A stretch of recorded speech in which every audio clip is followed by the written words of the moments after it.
Bismillah, walhamdulillah, wassalatu wassalam ala rasulillah, amma ba'd.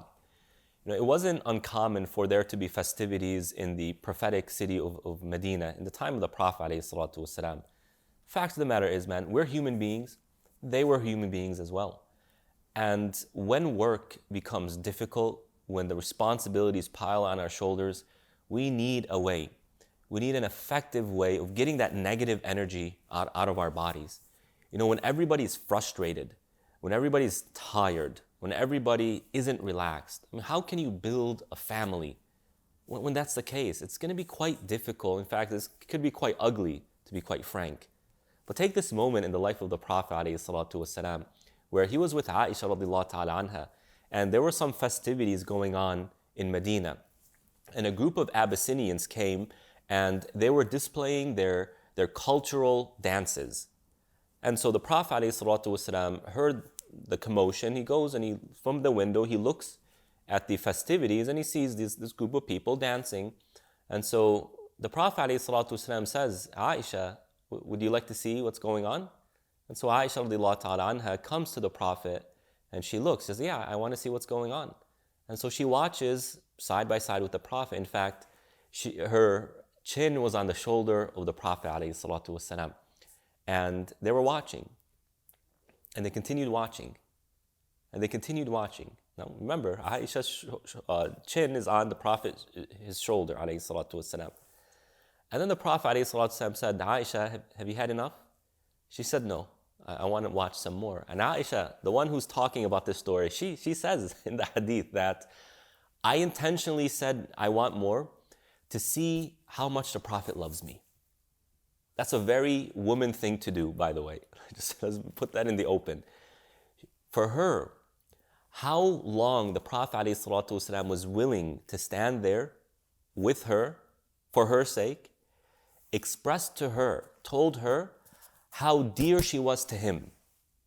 But in this is a lesson that we can use to strengthen our family. The Prophet ﷺ created an opportunity for his family to be comfortable, to enjoy something. And that was something as simple as watching a group of people doing their ethnic dance. But it meant everything to Aisha radiallahu ta'ala anha. And it wasn't so much about what she was observing, but rather the fact that she was observing it with her beloved husband, with the Prophet ﷺ, and how long he was willing to observe that with her. The Prophet ﷺ understands as a family man, he was responsible for creating an environment of enjoyment. He comforted them, and by comfort, I don't mean emotionally comforted them. I mean he provided them with comfort in life. And that comfort helps the individuals relax. There's a reason why the movie industry is huge. It's a good way of relaxing. It's a reason why people read.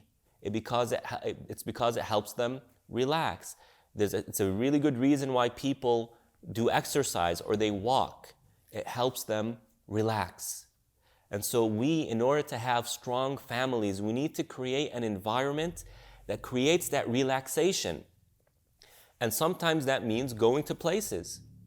And that means understanding what our family members love. My child likes a certain environment. They like certain activities. I'm going to take them to that place.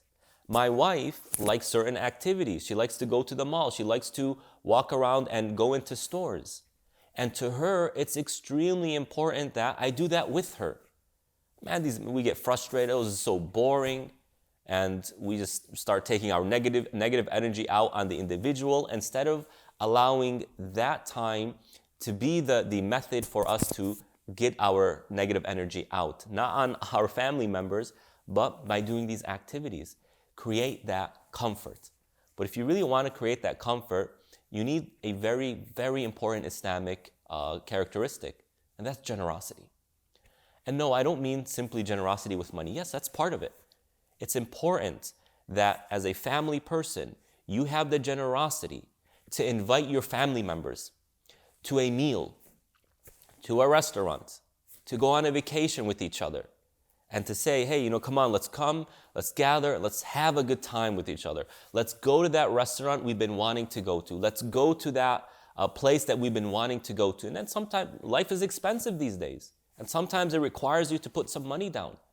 But that generosity is going to help you and your family not only create memories with each other, but to comfort one another, to do something that gets your mind off of the stresses of life, that brings you together, and to have some good time together. Comfort one another by creating the environment that builds relationships, builds bonds, and builds memories. Generosity is something beloved to Allah. Islamic culture is all about generosity. It's all about generosity. It's all about inviting one another with food. وَيُطْعِمُ الطَّعَامِ أَطْعِمُ الطَّعَامِ. How many hadith tells us to feed? Invite people to food. There's a reason why that's so important. You're gathering these people, say, man, I'm just happy to see you. Here's some food. Let's all enjoy this together. Let's have some laughs together. You created a comfortable environment that allows you to laugh, that allows you to socialize, that allows you to get those negative energies out. Also being generous with your words. The Prophet ﷺ says, Al-kalimatu tayyiba sadaqa. Imagine this.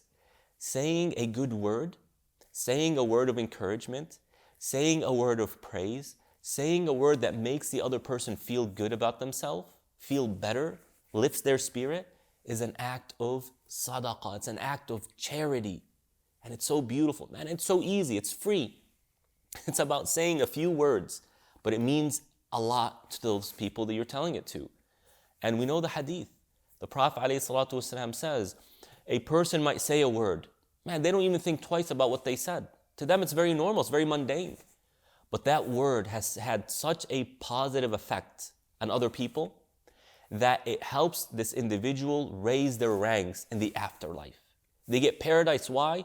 They find a mountain of good deeds. Why? Because they said something beautiful, a kalima tayyiba, a kind word. But when you say kind words, you create a comfortable environment. Imagine your spouse, your children, your parents. You know that when you're around that person, you're not going to hear anything but good things from them. Positivity, encouragement. That is a comfortable environment. We need that comfort in the environments around us. Man, there's nothing wrong with having a good time. Having a good time is not money wasted. Don't see it that way. Rather, it's money as an investment. You have invested not only in yourself, but in your family members as well. And look around, brothers and sisters. Look around. YouTube has opened the world. Literally, we have access to every corner of the world through social media. And I find a common theme. Families that create an environment, a comfortable environment, is a strong family. And sometimes that comfortable family, this is the new trend. They're always doing pranks on each other. But man, that creates an environment where they're constantly laughing, constantly engaging each other, constantly thinking about each other. And it's funny, it's fun. And they're making money off of it. They make channels off of this stuff. Whereas families where there is no comfortable environment, there is no liveliness in that family, that's not a strong family. And the Prophet ﷺ was always the life of the gathering. Everyone wanted to be around him. Everybody wanted to hear from him. Man, they couldn't wait for the Prophet to talk, ﷺ. The companions, in their politeness, they wouldn't say anything out of respect to the Prophet ﷺ, but they would be anxiously waiting for the Prophet to say something. That's how lively he was. You have to be that way to be a strong family. You have to bring that life to the family, and you have to bring comfort to your family. A strong family is a family that has a comfortable environment. So share with us your experiences. What's the comfort that you find in your family? What are some strategies you can recommend to other people that brings that liveliness to your home? Let's learn from one another, and let's share these videos. Bi'idhnillahi ta'ala. Wassalamu alaikum wa rahmatullahi wa barakatuh. Assalamu alaikum, everybody. Thank you for watching. If you're finding benefit in these videos, remember that every day throughout the month of Ramadan, we'll be releasing a new video. Our goal is to build a stronger family, especially in our times today when the family unit is really dissolving. It's so important for us as Muslims and to serve as a role model for all of humanity.